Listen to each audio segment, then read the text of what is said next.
So as you know, we've basically raved about the Niz Atom68 in a previous comparison between a Real Force TKL and a Niz Plum Atom68. On this video, this bad boy is gonna get a complete makeover and transform it into this bad boy.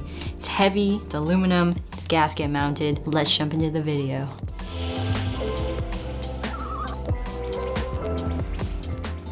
Hey guys, this is Betty from Switch and Click, and this video is sponsored by the coldest water bottle. Great water bottle, vacuum sealed, keeps everything cold or hot depending on what you put in it. In today's video, we'll be going over the Niz Aluminum Atom68 version 2 build. Before we get into all the build processes and everything, we're going to do a sound comparison of the original Atom68 completely stock inside of its plastic case, and then another one with the finish build with the switches being lubed and inside the gasket mounted case. Let's do that right now.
Alright, cool. So you heard the differences between a completely stock Niz Plum Atom68 and then the aluminum gasket mounted version with lubed switches. And I gotta say the difference is pretty substantial in sound, but also in feel. Niz did reach out to us asking if we wanted a prototype sample and a review sample, and to get all the information out to you guys before the group buy opened up. And of course we said yes, because the original Niz Plum Atom68 is absolutely amazing. It's been on Jake's desk ever since we got it, and to be honest, after building and trying out this thing, I'm probably going to be buying one for myself. So Jake takes ownership of this one obviously, because he's been loving it the most, but to be honest, I'm going to be purchasing one too, so I hope that is saying a lot. Anyways, this wouldn't be what it is on Switch and Click if we didn't jump into what's in the box. Alright, so in our version, we did have to harvest the EC switches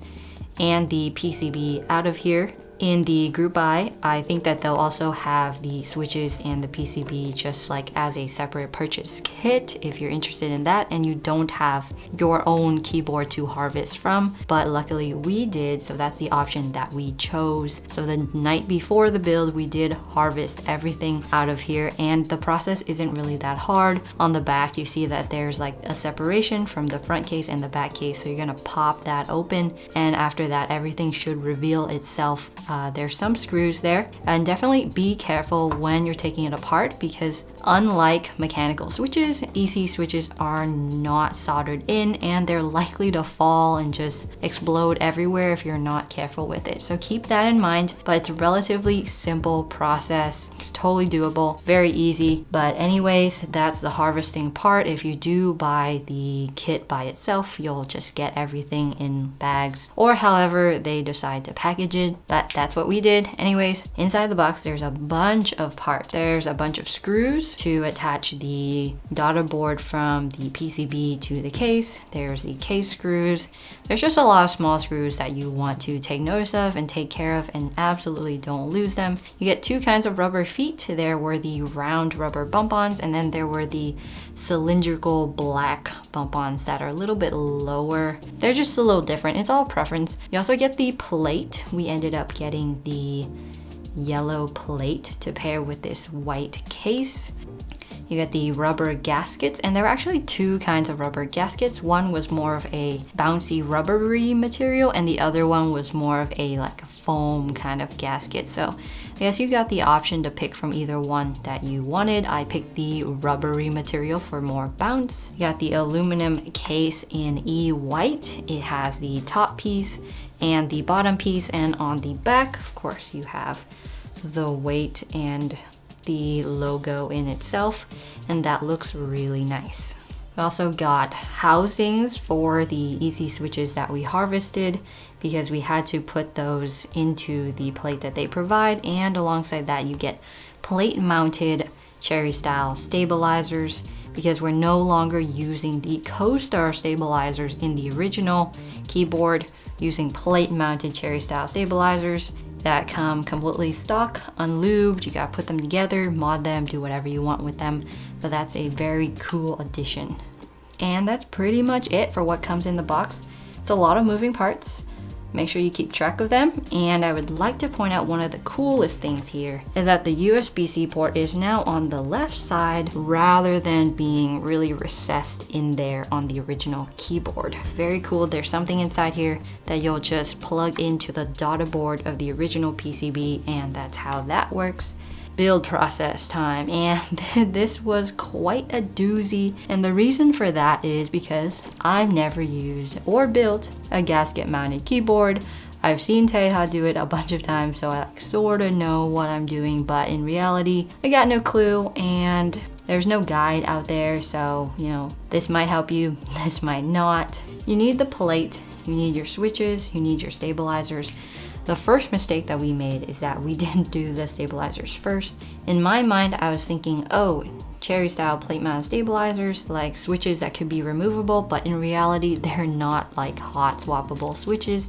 So the first thing we should have done was put in those stabilizers, but we didn't, so that went a little bit farther down the line, and there was just situations that we couldn't really undo without wasting a bunch of time. Number one, you should probably lube your switches if you want. Number two, put in those stabilizers, mod them if you want, and then we can proceed to putting in those housings that they give you, and then put in your stems, and then put the PCB on the back. And by then that contraption, the plate switches PCB contraption, should be finished.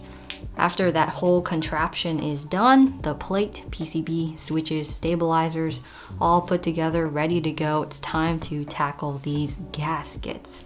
So of course we gotta take the case apart, unscrew everything on the back. The front should separate from the back, and then pick your gasket. I chose the rubbery bouncy one, and it's relatively easy to put in on the top case and the bottom case. You just gotta have a little bit of nail so you can put that sticky side away from the non-sticky side and place them all in there. After that, we screw the daughter board into the case, plug in that USB-C port, put everything on there, and then finally we're ready to close it back up with everything working fine. And then keycaps time. For a more even sound test and comparison of these two boards, we decided to add the exact same keycaps into each one. These are the original keycaps from the Atom68. That way we can have a more uniform testing for each sound demo and comparison. But in the future, we do plan on changing the keycaps out on the aluminum version just for an upgrade, a makeover, make it look a little bit more fancy, more bougie compared to its original keycaps. So the build process wasn't that bad. I feel like because we sort of didn't take the time to look at everything we had and what should go first and what should go next. Just ended up taking a little bit more time than it should have. But you know, that's just how it goes when there's no guide and there's no directions. You just gotta jump into it and figure it out as it goes. And things turned out really fine. Nothing was broken. We didn't lose any screws. As long as you stay organized, you can just backtrack the steps that you took. Anyways, let's jump into case and build quality and design. So the entire thing is really sleek, very beautiful. You see that little line separating the top case from the white case. What is this? You've got a black dot on the left side, and I don't know what that's for, interestingly enough. Just thought it was an aesthetic decision, a design decision, but it's only on the left side. Perhaps it's for the Bluetooth version, but we've got the USB-C port on the left side now. Very convenient and aesthetic. It's a little bit recessed, but there's plenty of room there to fit any of your cables if you choose to buy a custom one. We've got a nice typing angle. Of course, no kick feet in the back. We picked the round rubber bump-ons. The black aesthetic on the bottom is very nice with the logo there. The bezels are pretty minimal, pretty clean, definitely not too thick, not too chunky. One complaint that Jake had when he switched from the original to the upgraded version is that the height had sort of changed a little bit. And because there's more bezel there, he felt as if he definitely needed a wrist rest to use this more comfortably. So I'm definitely gonna recommend you pick that up. We'll link to one in the description box that we really like, that's wooden and pretty fancy. In the description, you'll also see links to the original Keycap thread as well as the Niz store, where you can check out what colors and what parts they're offering to go along with this. There will be different plate materials, different kits that you can purchase, different case colors, all of that great stuff, and their Discord server to keep track of the updates on how this group buy is going. All right, switches time.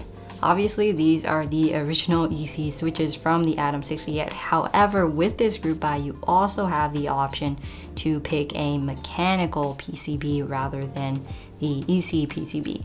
So with the mechanical one, it's gonna be QMK and VIA compatible.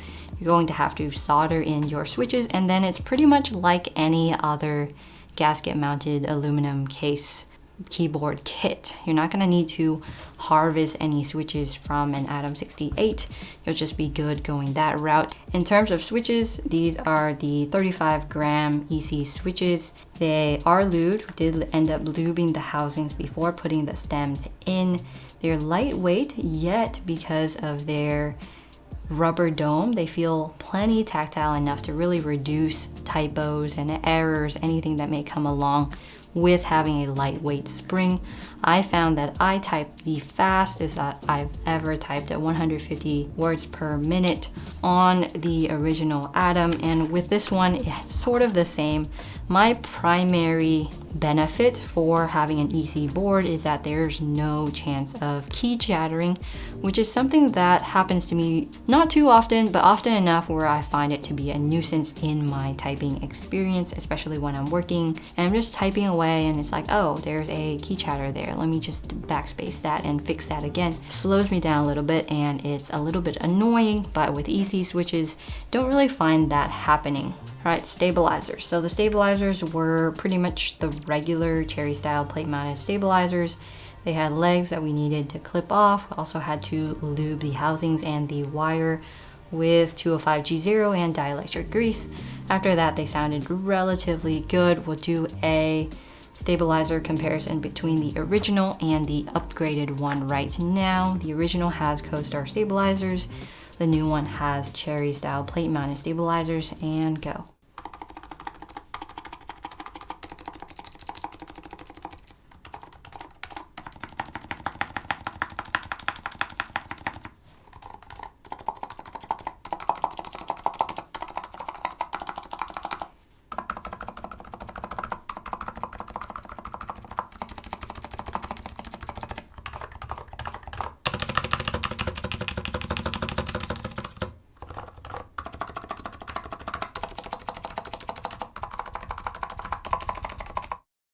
All right, that was the comparison.